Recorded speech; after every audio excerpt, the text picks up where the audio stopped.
Aujourd'hui, j'ai reçu un message de quelqu'un qui me disait qu'il avait déclenché, je lis le message en même temps, qu'il avait déclenché depuis environ un mois des soucis de peau type urticaire, dermatite, et qu'il l'a identifié comme étant dû à des chocs émotionnels et beaucoup traumatiques et même beaucoup de stress. Cette personne a fait de la kinésio, des soins énergétiques et rien n'y fait. Donc j'imagine qu'il a toujours ces soucis de peau. Et il me demandait s'il était... Alors je lis le message. Et il se demandait si le massage serait une première bonne découverte et que ça lui permettrait d'être un peu plus apaisé. Donc le cocon de Meg, c'est pas juste un massage. Il y a notamment pour commencer un bilan, déjà pour faire connaissance, parce que de prêter son corps à quelqu'un pour en prendre soin, faut avoir confiance en la personne. Et moi, je trouvais ça important quand j'accueille quelqu'un, d'ailleurs je l'accueille ici, devant le feu, hop, j'ai tourné ma tête, sur le fauteuil et moi je suis en face et je pose des questions pour déjà que la personne prenne connaissance de moi, mais aussi qu'on construise ensemble le massage. Parce que le massage s'adapte en fonction des problématiques, des besoins. Donc là par exemple apaisement, relaxation, pouvoir l'aider à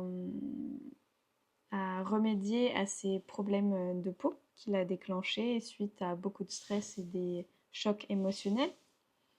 Et aussi, ça permet d'adapter aussi en fonction des besoins, parce que pas tout le monde n'a la même idée de ce qu'est un bon massage pour lui. Chacun a des goûts différents. Et du coup, c'est ça le cocon de Meg, un massage sur mesure. Mais si, c'est aussi quelqu'un, donc moi, qui est là pour discuter, prendre en compte l'être humain. Et notamment discuter de ces chocs émotionnels qu'il peut y avoir. Et c'est aussi un moment, donc ça se passe donc le bilan, la rencontre, ensuite il y a le massage avec en commençant en 5 minutes de relaxation. Ensuite, 1 heure ou 1 heure et demie de massage. Et après, à la fin du massage, il y a une cérémonie du thé où on revient, donc quand on est en hiver, devant le feu.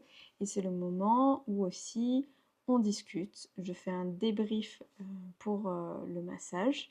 Qu'est-ce que j'ai vu, qu'est-ce que j'ai ressenti, mais aussi l'autre personne me dit qu'est-ce qu'elle a aimé, qu'est-ce qu'elle a moins aimé, qu'est-ce qui s'est passé pour lui ou elle. Mais c'est aussi le moment d'aborder des conseils, des sujets un peu plus, comme par exemple le décodage symbolique. Parce que juste un massage ne résout pas forcément un problème d'ordre physique ou physiologique. Ce qui est important aussi, c'est d'écouter la personne. En tout cas, ce qui est important pour moi et ce que je mets du cœur à l'ouvrage, c'est d'écouter la personne et d'aider par la discussion à défaire les nœuds de tension, que ça soit émotionnel. C'est offrir un espace d'écoute à chacun pour permettre de mettre des mots sur les chocs émotionnels ou sur tout ce qu'on retient à l'intérieur qui permettrait